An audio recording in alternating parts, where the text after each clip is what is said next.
rituals. So in my Yes Energy book, I talk about just that daily conditioning. You know, I always say we all have entrepreneurial muscles. They're just not trained and disciplined. So every morning, so I always wake up with prayer, meditation, I call prayer.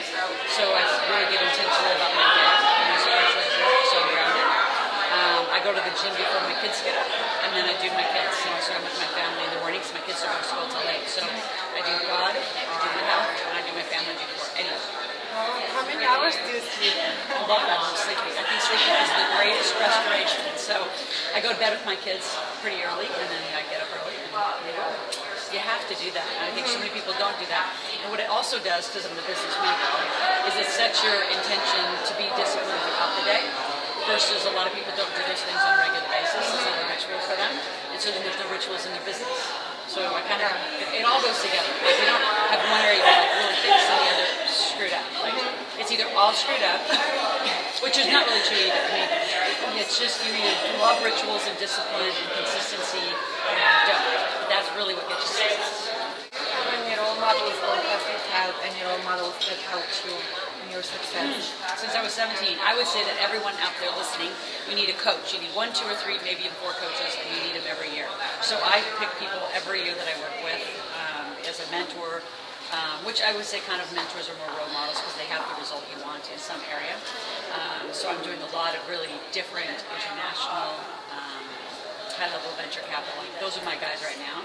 But since I was 17, have had coaches and mentors every year. I think the people who don't do that won't invest in themselves. It's really not investing, because I think it gets tangled up, well, in paying them money. No, it's investing in yourself to have a result that you want, as long as you have a better result. So mandatory. Mandatory.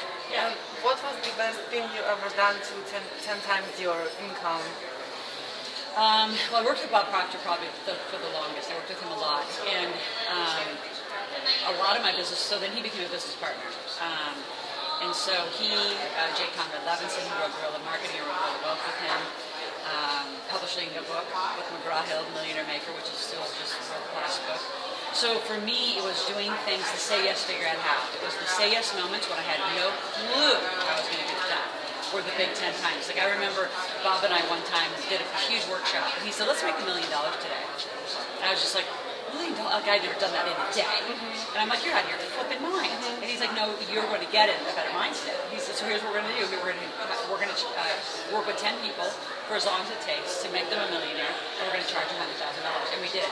13 people signed up that day. Nice. No, that was big. And then, so you just start doing bolder moves, but I think it takes your mentor coach. Like I do that for a lot of people. Let's go, and then you go or not. I help people open into other countries. I never thought they'd be there. This is a big move. You got to take those big, bold, courageous moves. And I read in your book that you became a millionaire. It was like an emergency. You had a few months to... Yeah, I was pregnant. Yeah. Is it replicable? I had a little timeline called 9 months. Is your technique replicable, whatever you did in 9 months? I did, yeah. So I became a millionaire in 6 months. And I think the difference when people hear 6 months, or like one of my people was 152 days and a lot of 9 months. So it's very replicable. I mean, we've been doing replication of millionaires for 12 years. So we got the formula. It's 3 to 5 years to millionaire status. But I think it's really that intention of knowing what you need, and you got to get a mentor. I mean, I knew a lot of the things, but it was the sequencing of getting somebody to put in order for me to get it done quickly. Yeah. On conventional college education, you learn something. I have a big, I think the business schools in college are just that, and they're taught by most of the professors don't have any entrepreneurial experience. So I have a huge opinion that they're being taught by somebody who doesn't have the result they want. And I have a bigger opinion about the lower, like elementary, middle school, and high school. I think all that occupation, they're just training people to be little job workers, little sheep. And there's no entrepreneurial training. So my bigger mission now that I'm where I'm in my career is getting the schools changed. So we're working with foundations.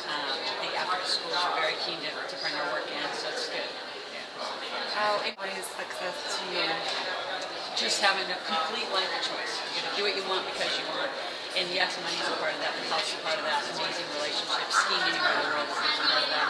Flying private on my plane in America is a part of that. Just like design your life. Say, how do I have it? You don't have to have it in this minute, but how do you want it, and how are you going to get it, and then have amazing, cool people around. And I've heard also you have programs for teens and for young. Can you just in few words? Yes, so all teenagers come to my work for free as long as they're coming with a paid adults. So it's also the adult's responsibility, not just the out loud responsibility for them to get teens there. And if you don't have one, borrow one. I've had teachers, sign up for the program, and they would have a competition in their school to get like an entrepreneurial contest. She would just make it up. So I've had mostly women teachers, but I've had a lot of bring like a key student who won like a competition in her class to be able to come to the workshop, the 3-day workshop. And what is the difference of an average person and successful person? What is the difference in mindset? Well, it's mindset followed by a lot of behavior. So mindset is we just say yes to a lot of stuff, and we know that we're going to figure out teams of people to do things for us. Where most average people think they have to do everything themselves, and they actually are kind of miserable because they don't know how to do everything, and they feel unsuccessful because of things that they're not good at. They criticize themselves versus saying, "Well, who can I hire to do that? Because I don't know how to do it, and I just want to learn how to do it." And I think that's fine. But to conventional school, it's like, you should learn. It's like strengthen your strengths, hire your weaknesses, and then just a different mindset about it. Yeah. Looking to three successful people. Anybody you can meet, probably you can meet. Who would it be? Richard Branson. Yep. I was just recently with Arnold Schwarzenegger, that was amazing. That wasn't somebody I would have targeted, but really amazing from an environmental. He's got a lot of environmental forums and things to change our planet. Which our environmental disasters coming on my agenda clearly. I've been a doctor for him. He's amazing. Who would I interview right now that do new people? Clinton. I've met him before, but I've never interviewed him. I think he's amazing. Jack Welch. And what are the top 3 most critical questions to ask your mentor? I would want to know. So a question that I love is, what do you know that I'm not asking?